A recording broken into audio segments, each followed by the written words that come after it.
Brendan Steinhauser and campaign aide to former Senator Mark Kirk and founder of Arsenal Government and Public Affairs Group, Christopher Nywame. Gentlemen, great to have you both. Thank you for being here. Brendan, I'd like to start with you. You know, as you know, this tariff back and forth, it isn't just about trade. The Secretary of State, Marco Rubio, recently saying this at a cabinet meeting. You know, we lived in a world where Chinese companies can do anything they want in America, but our companies can't do anything over there unless they allow it. And even then, they steal our stuff, reverse engineer it. So just reordering that has dramatic implications on peace and security in the world. So this is really about leveling the economic playing field. What's your reaction? And also, what do you think is the appropriate response from the U.S.? Yeah, I think that I agree with the Secretary of State Rubio on this. Look, this is an economic issue, but it's also a national security issue. The thing that I'm most concerned about is China cornering the market on something like semiconductor chips, the very things that not only power our phones and our computers and other electronics, but think about advanced AI and where we're going in a few years on that. If we let the Chinese control that market, if we let them spy on American companies and develop advanced AI, we're going to be not only behind them, but they may develop something that has dangerous capabilities. And so I'm very concerned about this from an economic standpoint, certainly, but also from a national security standpoint. And there are a lot of big implications there on the fact that so many of these semiconductors are manufactured there in Taiwan, which China has its eyes set on at the moment. Right. You know, Christopher, during his first administration, President Trump cut deals with China's president, who did not honor the deals that were made back then. Some analyzing this situation say we have to show China we're willing to box them out in order to have this country not only make promises, but keep them. What do you make of that analysis, as well as some who say these exemptions now fly in the face of that goal? Well, absolutely. And Brendan's right as well. I mean, let's take a step back. You know, the purpose of tariffs is to bring in cash, protect domestic producers. And the third, which is achieve reciprocity in trade. But a more blunt way of putting that is pushing back on unfair trade practices. The Trump administration is already on that third step, which is realigning that relationship and showing China that we're serious and we're going to do different things.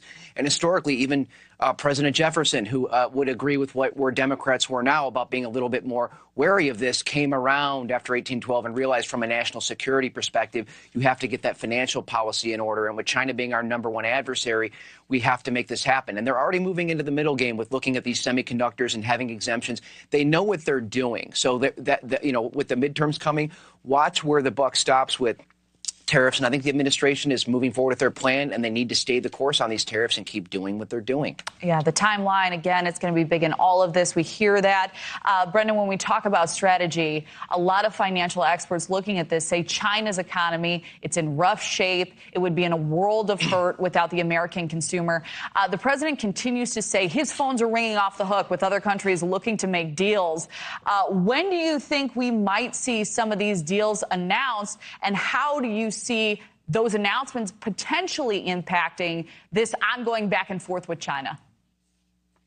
Yeah, it's hard to predict when the deals might be announced, but I think the president wants to make sure that the Chinese kind of feel the pain, that he's not going to back down. He's going to call their bluff. He knows that we're in a position of strength, and I think he's going to act in such a way that shows them, hey, you need us more than we need you. We can certainly cut deals with other countries in Asia and in Latin America and perhaps even in Africa to manufacture goods, to cut deals with them, to be able to get the consumer products that we need around the world. And we, are kind of tired of China having so much leverage over our country. Again, it's not just about economics. It's about national security. It's about the fact that we are strategic adversaries at the moment, and no one in the United States wants to get into a conflict with China.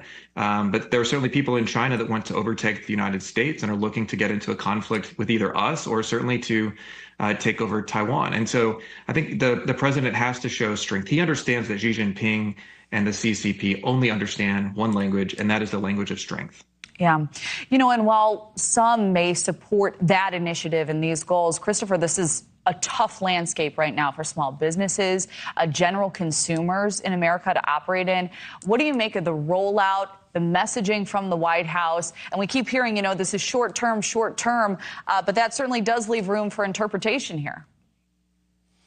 Oh, absolutely. Small business owners, and I'm one of them. I don't think there's ever been a better time for S corps and for small business owners to earn money and to stay focused on what's going on. For those of us that have had the privilege of negotiating business agreements in China, as I have, they lie a lot. And President Trump, I mean, I would encourage anyone to read Art of the Deal. You know, decades ago, he's understood how these countries operate, and you have to be tough and you have to look at the end game and take nothing for granted and get to that best alternative to a negotiated agreement. Rarely does one party get everything they want or the other, but he understands how this works, and it also pushes back on dumping and these other practices or foreign subsidies where there's all these side deals going on. President Trump has said it. We're not going to be the piggy bank anymore, and that's been the purpose of this. I think they're in the middle game, and I think we will see more announcements shortly. But I really think the administration Trump 2.0 is on the right track. Stay the course with these tariffs, and we're going to end up in better economic shape and how we do business internationally going forward. We're not being ripped off anymore. We're looking to the future of elevating ourselves in our relationship with China. Yeah, short term, a lot of people are feeling the burn. There'll be a lot of eyes on these talks next week. Brendan, Christopher, thank you both for joining us. You bet. Kelly, great to be with you. Great to have you. Well, the White House says President Trump is in excellent health. His official medical report was released today. The White House physician noting the results of his physical last week showed no notable issues with his well-being, adding that he's fully fit to serve as commander-in-chief. Correspondent Libby Dean joins us live from the White House with more details